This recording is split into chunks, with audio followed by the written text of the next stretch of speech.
கடவுளுடைய பிள்ளைகளே, உங்கள் யாவருக்கும் காணொளியில் கர்த்தரை காண்போம் ஐக்கியத்தின் சார்பாக கோத்திரத்தை தெரிவித்துக் கொள்கிறேன். இந்த நாளுடைய சிந்தனை லூக்கா நற்செய்தியாளர் 21ஆம் அதிகாரத்திலே 17-18வது வசனம். என் நாமத்தின் நிமித்தம் எல்லாராலும் பகைக்கப்படுவீர்கள், ஆனாலும் உங்கள் தலைமயிரில் ஒன்றாகிலும் அழியாது. இந்த 2 வசனங்கள் பல சந்தேகங்களை எழுப்பலாம். யாரால் பகைக்கப்படுவீர்கள்? ஆண்டவருடைய உண்மையான சத்தியத்தை நாம் உள்வாங்கி நடக்கின்ற போது இந்த உலகத்திலே நமக்கு எதிர்ப்புகள் உண்டாகும். சத்தியத்தை நாம் பின்பற்றுகின்ற போது அநீதிக்கும் சத்தியத்திற்கும் ஒத்துப்பட்டு போகாது.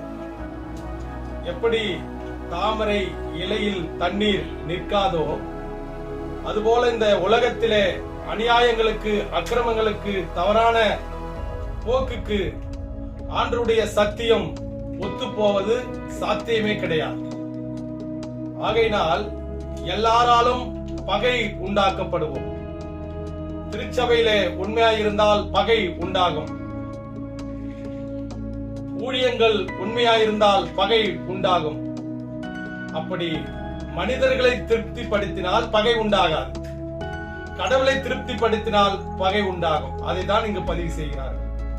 ஆகையினால் கடவுளுடைய பிள்ளைகளே, திருச்சபை விரோதமாக செயல்படுகிறவர்கள், ஊழியத்திற்கு விரோதமாக செயல்படுகிறவர்கள், சத்தியத்திற்கு விரோதமாக செயல்படுகின்றவர்கள் அழிந்து போனதுதான் வரலாறு. ஆகையினால் உண்மையான சத்தியத்தை எங்கு நாம் நிலைநாட்டுகிறோமோ ஆண்டவரை பற்றி, அங்கு எதிர்ப்புகள் உண்டு. எல்லாராலும் பகைக்கப்படுவது உண்மை. இதைதான் இந்த வசனத்திலே நாம் தெரிந்து கொள்ளக்கூடிய சிந்தனை. நாம் இந்த வசனத்தின் மூலமாக நித்திய ஜீவனை உண்மையாக இருந்து இந்த உலகம் நம்மை பகைத்தாலும் எதிர்காலத்திலே நித்திய ஜீவனை நாம் அடைய முடியும். இங்கு பகைத்தால் அங்கு நமக்கு நன்மை உண்டு, இங்கு உபத்திரவப்பட்டால் அங்கு நமக்கு சுகம் உண்டு என்பதுதான் இந்த வசனத்தின் மூலமாக நாம் கற்றுக்கொள்ளலாம். நீங்கள் விசுவாசித்தால் தேவனுடைய மகிமை காண்பீர்கள். ஆமென்.